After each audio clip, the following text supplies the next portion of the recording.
नमस्कार साथियों, आज का टॉपिक है समावेशी शिक्षा के अंतर्गत ही रहेगी यूनिट प्रतिभाशाली बालक। प्रतिभाशाली बालक, इस टॉपिक में हम पढ़ेंगे इनकी पहचान और इनकी शिक्षा।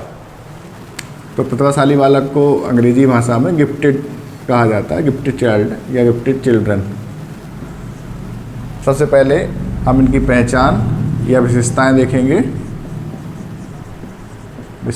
देखेंगे और दूसरे नंबर पर इनकी शिक्षा व्यवस्था कैसी रहेगी, शिक्षा का प्रबंध कैसा रहेगा, उसको समझेंगे। इसी दोनों पर प्रश्न बनाए जाते हैं यूपी टेट और सी टेट के एग्ज़ाम्स में। तो पहला हमारा टॉपिक रहेगा पहचान या विशेषताएं। तो सबसे पहचान विशेषताओं में सबसे महत्वपूर्ण चीज़ है, इनको आईक्यू के हिसाब से, आईक्यू मतलब बुद्धि लब्धि, इंटेलिजेंट क्वोशिएंट के आधार पर डिवीज़न किया जाता है। जो उच्च बुद्धि लब्धि वाले बालक होते हैं उनको हम प्रतिभाशाली बालक मानते हैं।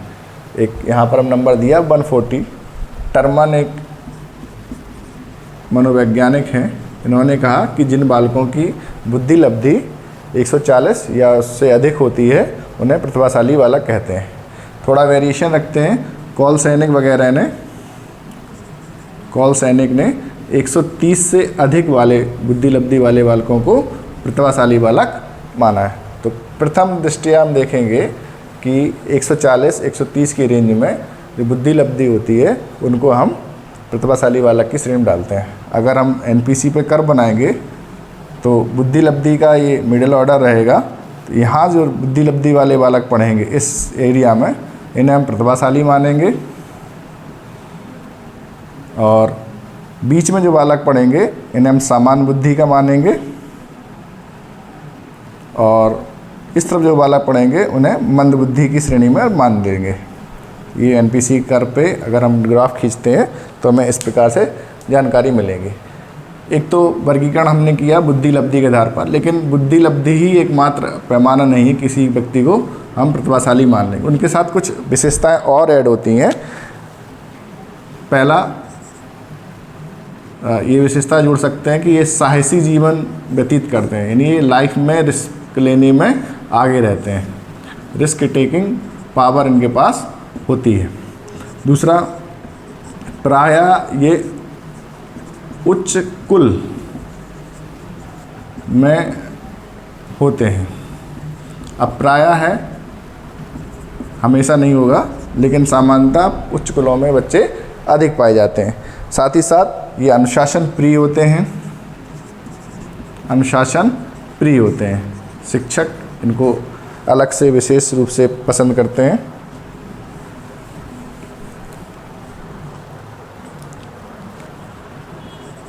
इनका प्रदर्शन स्तर उच्च होता है क्लास में, ये उच्च प्रदर्शन स्तर में शामिल होते हैं।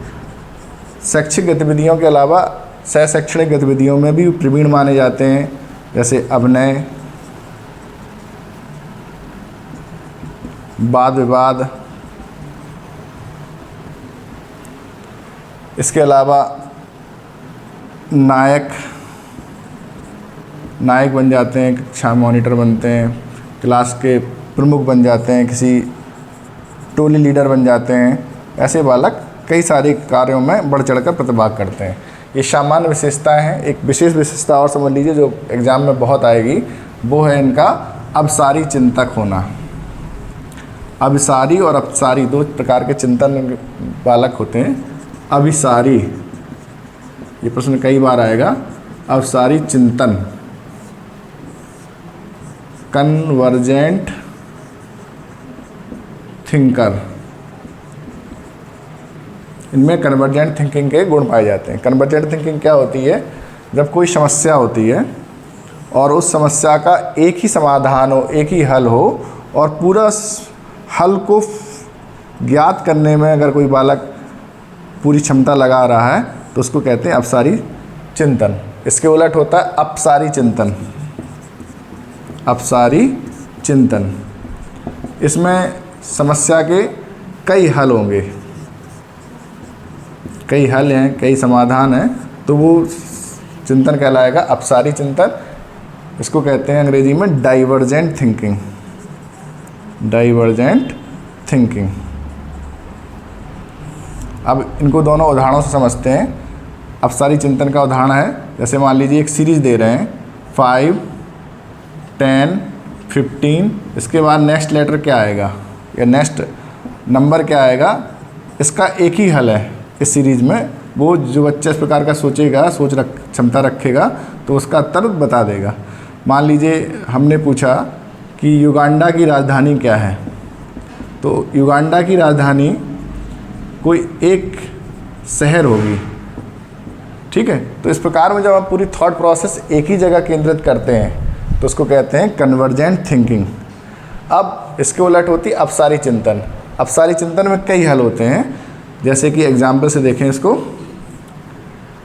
सामने पड़ी कुर्सी है, कुर्सी को आरामदेह कैसे बनाएंगे, ये बहुत कंफर्टेबल हो जाए, तो क्या इसमें प्रावधान करेंगे कि ये कंफर्टेबल व्यक्ति के लिए कंफर्ट फील कराने लगे, तो क्या क्या इसमें चीज़ जोड़ेंगे। परीक्षा में नकल कैसे रोकेंगे, कई इसके समाधान होंगे, ठीक है। सामने पर्दे के उपयोग बताइए, पर्दे के उपयोग बताइए। तो ऐसे जो प्रश्न होते हैं जिनके कई उत्तर हों और जिसमें हम कई दिशाओं में सोचें, तो वो चिंतन कहलाता है अपसारी चिंतन। तो प्रतिभाशाली बालक एक बार दिमाग में बैठा लीजिए, अभिसारी चिंतन होते हैं, अभिसारी चिंतक होते हैं, और जो सृजनात्मक बालक होते हैं उनमें अपसारी चिंतन पाया जाता है। ये सबसे इम्पोर्टेंट पॉइंट था जिसको हमें समझना था। इसके आगे हम इसको देखेंगे कि इनकी शिक्षा का प्रावधान कैसे करेंगे। तो हैविंग हर्ट्स जैसे लोगों ने कई उपाय बताए हैं, उनको एक एक करके समझेंगे। किसी ने कहा है कि इन्हें कई विषय दे दीजिए, कई विषय जो सामान्य से अलग हैं, कई विषय अध्ययन करा दीजिए, अलग कोई भाषा दे दीजिए। मान लीजिए KBS बच्चे होते हैं, उसमें वो जर्मनी सीखते हैं, KBS केंद्रीय विद्यालय संगठन में जर्मनी एक अलग भाषा के रूप में सीखते हैं। कोई जापानी सीख लेता है, कोई मंदारिन चीन की भाषा सीख लेता है। तो सामान्य बच्चों के लिए नहीं होता है, जो बच्चे चाह रहे हैं कि हम विशिष्ट रूप से कुछ अलग पढ़ें तो उनको नया पढ़ाया जाता है। इसी प्रकार से उन्हें कुछ कंप्यूटर पे कुछ नया ज्ञान दिया जा सकता है। तो जो हैविंग हर्स्ट हैं उनको कई सजेशन देते हैं, लेकिन ये सारे सजेशन एक हिस्से में ही आएंगे। मुख्य रूप से अगर हम उनका शिक्षा व्यवस्था देखें तो 3 हिस्सों में तोड़ दें। एक है विशेष कक्षाएं, विशेष कक्षाएं, स्पेशल क्लासेस, स्पेशल क्लासेस। दूसरा है गति संवर्धन, एक्सेलरेशन, और तीसरा है समृद्धिकरण कार्यक्रम। बस ये 3 पॉइंट रख लीजिए दिमाग में, पूरी शिक्षा व्यवस्था समझ में आएगी। समृद्धिकरण कार्यक्रम, इनरिचमेंट प्रोग्राम, इनरिचमेंट प्रोग्राम।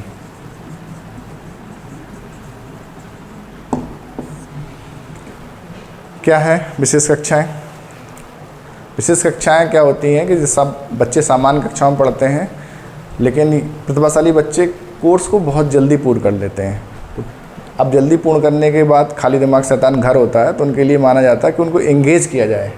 तो ऐसे बच्चों के लिए एंगेजमेंट बढ़ाने के लिए विशेष कक्षाएं आयोजित की जाती हैं, स्पेशल क्लास होती हैं, जो स्कूल खुलने के पूर्व या स्कूल के बाद भी या किसी विशेष अवकाश के दिनों में ये संचालित की जाएंगी।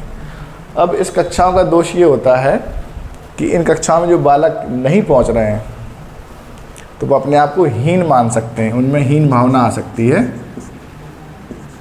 तो एक दोष ये रहता है कि ये डिस्क्रिमिनेट करती है, भेदभाव पैदा करती है, और जो बच्चे जा रहे हैं हो सकता है वो अपने आप को स्पेशल मानने लगें और उन बच्चों से अपने आप को अलग मानते हुए अलग बिहेवियर शो कर सकते हैं। तो मनोवैज्ञानिक इस विशेष कक्षाओं के पैटर्न पर, विशेष कक्षाओं के सेशन पर बहुत अधिक सहमत नहीं हो पाते हैं।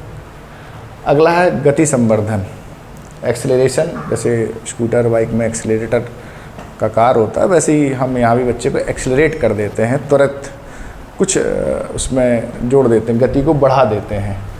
इस प्रकार का एग्जाम्पल ये होगा कि मान लीजिए कोई बच्चा ग्रेड 4th में है, कक्षा 4 में पढ़ रहा है, और उसके माता पिता ये पाते हैं कि ये बच्चा बहुत ही ब्रिलियंट चाइल्ड है, इसको आप अगली क्लास में प्रमोट कर दीजिए। यानी कक्षा 4 में था तो उसको 5 कक्षा को स्किप करा दिया, हमने इसको छुड़वा दिया, और 5 को स्किप कराने के बाद उसको सीधे 6 क्लास में जंप करा दिया। तो हमने उसकी गति को एक्सेलरेट कर दिया। क्लास 4 से बच्चा 5 की कक्षा को स्किप करके क्लास 6 में पहुंच गया, तो एक्सेलरेशन प्रोग्राम है। देखने में ये अच्छा लगेगा, लेकिन दिक्कत यही है इस प्रोग्राम की कि बच्चे की बौद्धिक क्षमता कक्षा 6 के बच्चे से तो मैच कर सकती है, लेकिन उसकी आयु, उसकी सोच, उसका जो सामाजिक स्तर है, बौद्धिक स्तर के अलग, वो 6 के बच्चे के साथ वैसा नहीं मेल मिलाप कर पाएगा। बौद्धिक रूप से तो मेल कर लेगा, लेकिन सामाजिक रूप से उसका इतना मेल नहीं होगा। वो एलिनेटेड फील कर सकता है, वो कटा, अलग थलग कटा हुआ महसूस कर सकता है। तो एक्सेलरेशन प्रोग्राम का ये दोष होता है कि बच्चे के मनोविज्ञान पर कभी कभी नकारात्मक असर भी पड़ता है। तो ये दोनों कक्षाएँ, दोनों व्यवस्थाएँ, विशेष कक्षाएँ और एक्सेलरेशन प्रोग्राम, ये दोनों ही प्रोग्राम में कुछ ड्रॉबैक्स थे। फिर इस ड्रॉबैक्स को पूरा करने के लिए, ख़त्म करने के लिए, कमी को दूर करने के लिए पाठ्यक्रम को ही संवर्धन किया गया, पाठ्यक्रम को ही समृद्ध किया गया। पाठ्यक्रम में कुछ नई चीज़ जोड़ी गई, जिसे कहते हैं इनरिच्ड करना। अब जो पाठ्यक्रम है, मान लीजिए सामान्य बच्चे भी कर रहे हैं और प्रतिभाशाली बच्चे भी कर रहे हैं, तो प्रतिभाशाली बच्चे जल्दी कर लेते हैं। उस स्थिति में अब बच्चों के लिए खाली रहेंगे, तो पाठ्यक्रम में कुछ नए चीज़ें ऐड ऑन कर दी जाती हैं। आपने NCERT किताबें देखिए, बहुत सारे ब्रेन स्टॉर्मिंग क्वेश्चन बच्चों के लिए डाले जाते हैं। ब्रेन स्टॉर्मिंग क्वेश्चन वो होते हैं जो बच्चों को अलग ढंग से सोचने पर विवश करते हैं। कुछ एक्स्ट्रा क्रियाकलाप उसी में जोड़ दिए जाते हैं जो उन बच्चों के लिए होते हैं जो प्रतिभाशाली श्रेणी में आते हैं। पाठ्यक्रम में कुछ नई भाषाएं जोड़ सकते हैं। अभी आपने सुना होगा कोडिंग बच्चों को सिखाई जा रही है, नए कोडिंग का मतलब है कोई सॉफ्टवेयर प्रोग्राम बनाना होता है, तो बच्चों को उस भाषा को सीखना पड़ता है जिससे वो कोई सॉफ्टवेयर प्रोग्राम डेवलप कर सकें।